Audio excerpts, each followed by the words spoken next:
एक शाम railway station पर एक स्वामी जी के दर्शन हो गए। ऊंचे, गोरे और तगड़े साधु थे। चेहरा लाल, गेरुए रेशमी कपड़े पहने थे। साथ में एक छोटे साइज का किशोर सन्यासी था। उसके हाथ में ट्रांजिस्टर था और वह गुरु को रफ़ी के गाने सुनवा रहा था। मैंने पूछा, स्वामी जी, कहाँ जाना हो रहा है? स्वामी जी बोले, दिल्ली जा रहे हैं बच्चा। मैंने कहा, स्वामी जी, मेरी काफ़ी उम्र है, आप मुझे बच्चा क्यों कहते हैं? स्वामी जी हंसे, बोले, बच्चा, तुम संसारी लोग होटल में 60 साल के बूढ़े बैरे को छोकरा कहते हो ना, उसी तरह हम तुम संसारियों को बच्चा कहते हैं। बुरा मत मानो, संबोधन मात्र है। स्वामी जी बात से दिलचस्प लगे। मैं उनके पास बैठ गया। वे भी बेंच पर पालथी मारकर बैठ गए। सेवक को गाना बंद करने के लिए कहा। कहने लगे, बच्चा, धर्म युद्ध छिड़ गया, गोरक्षा आंदोलन तीव्र हो गया है, दिल्ली में संसद के सामने सत्याग्रह करेंगे। मैंने कहा, स्वामी जी, यह आंदोलन किस हेतु चलाया जा रहा है?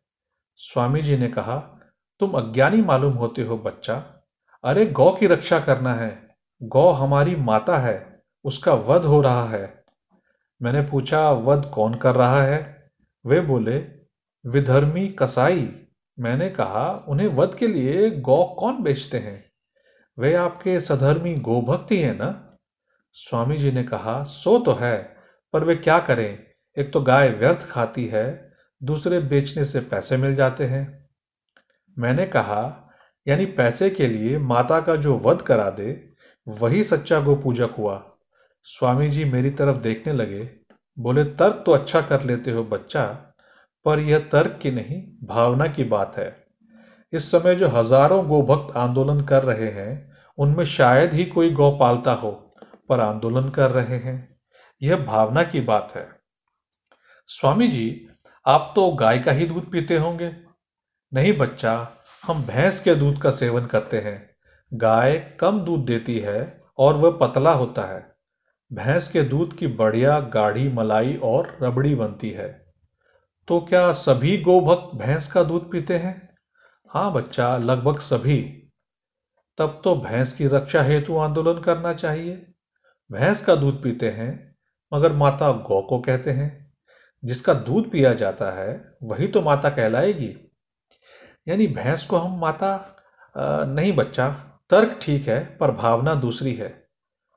स्वामी जी, हर चुनाव के पहले गोभक्ति क्यों जोर पकड़ती है? इस मौसम में कोई खास बात है क्या? बच्चा, जब चुनाव आता है तब हमारे नेताओं को गोमाता सपने में दर्शन देती है। कहती है, बेटा, चुनाव आ रहा है, अब मेरी रक्षा का आंदोलन करो। देश की जनता अभी मूर्ख है, मेरी रक्षा का आंदोलन करके वोट ले लो। बच्चा, कुछ राजनीतिक दलों को गोमाता वोट दिलाती है, जैसे एक दल को बैल वोट दिलाते हैं। तो ये नेता एकदम आंदोलन छेड़ देते हैं और हम साधुओं को उसमें शामिल कर लेते हैं। हमें भी राजनीति में मजा आता है। बच्चा, तुम हमसे ही पूछ रहे हो, तुम तो कुछ बताओ, तुम कहाँ जा रहे हो? स्वामी जी, मैं मनुष्य रक्षा आंदोलन में जा रहा हूं। ये क्या होता है बच्चा? स्वामी जी, जैसे गाय के बारे में मैं अज्ञानी हूं, वैसे ही मनुष्य के बारे में आप हैं। पर मनुष्य को मार कौन रहा है? इस देश के मनुष्य को सूखा मार रहा है, अकाल मार रहा है, महंगाई मार रही है, मनुष्य को मुनाफाखोर मार रहा है, काला बाजारी मार रहा है, भ्रष्ट शासन तंत्र मार रहा है। सरकार भी पुलिस की गोली से चाहे जहां मनुष्य को मार रही है। स्वामी जी, आप भी मनुष्य रक्षा आंदोलन में शामिल हो जाइए ना। नहीं बच्चा, हम धर्मात्मा आदमी हैं, हमसे ये नहीं होगा। एक तो मनुष्य हमारी दृष्टि में बहुत तुच्छ है। ये मनुष्य ही तो है जो कहते हैं मंदिरों और मठों में लगी जायदाद को सरकार जब्त कर ले। बच्चा, तुम मनुष्य को मरने दो, गौ की रक्षा करो। कोई भी जीवधारी मनुष्य से श्रेष्ठ है। तुम देख नहीं रहे हो, गोरक्षा के जुलूस में जब झगड़ा होता है तब मनुष्य ही मारे जाते हैं।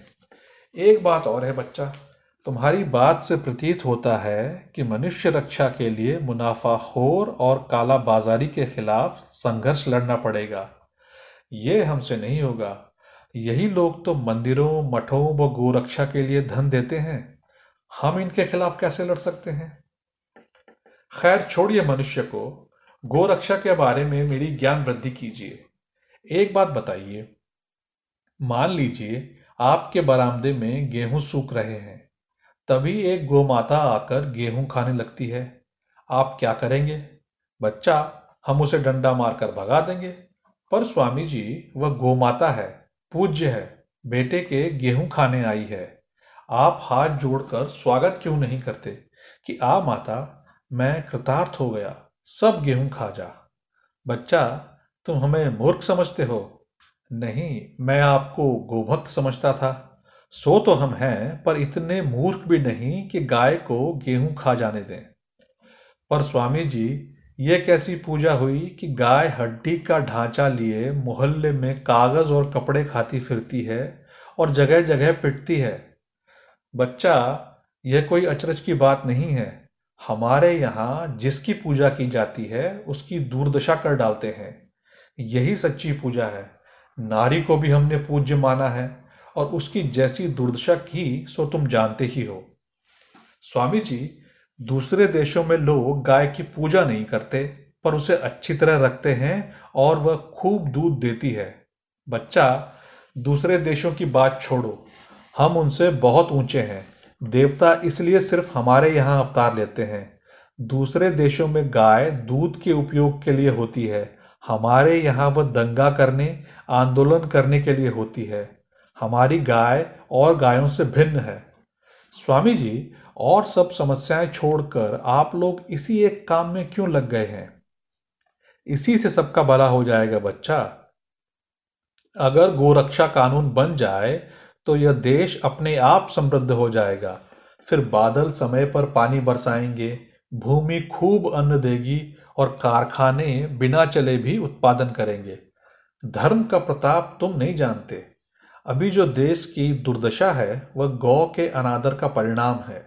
स्वामी जी, पश्चिम के देश गौ की पूजा नहीं करते, बल्कि गोमांस खाते हैं, फिर भी समृद्ध हैं। उनका भगवान दूसरा है बच्चा। उनका भगवान इस बात का ख्याल नहीं करता।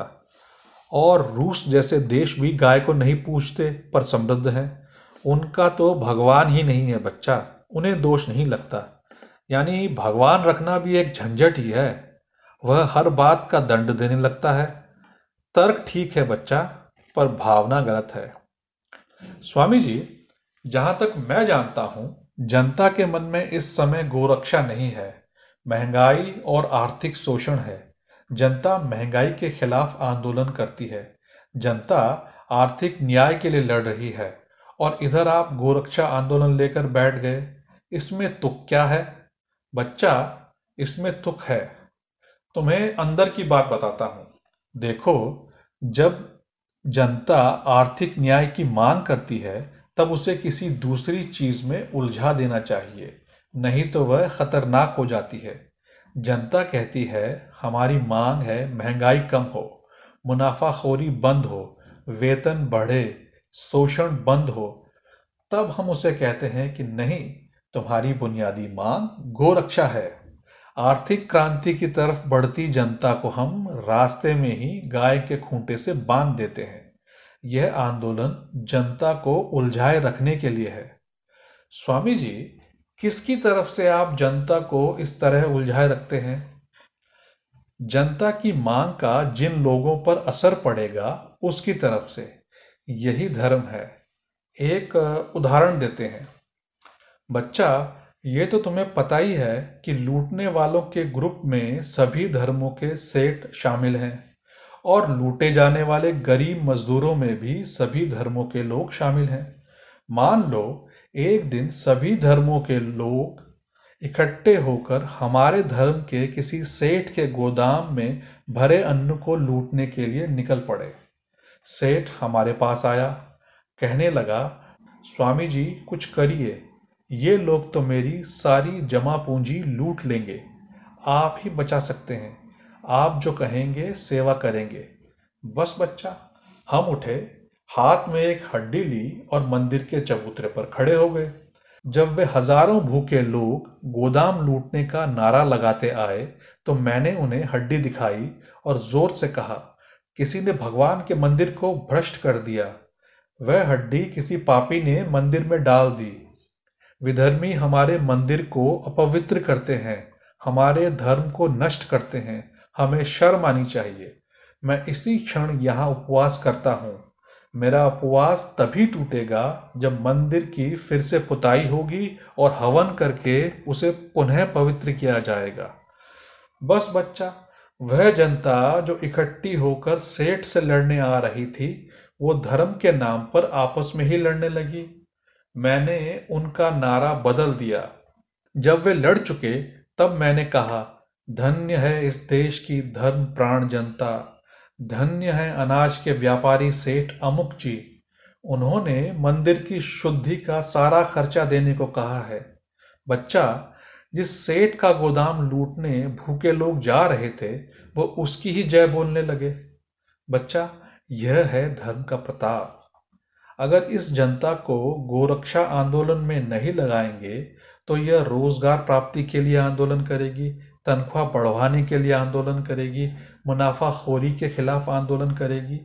जनता को बीच में उलझाए रखना हमारा काम है बच्चा।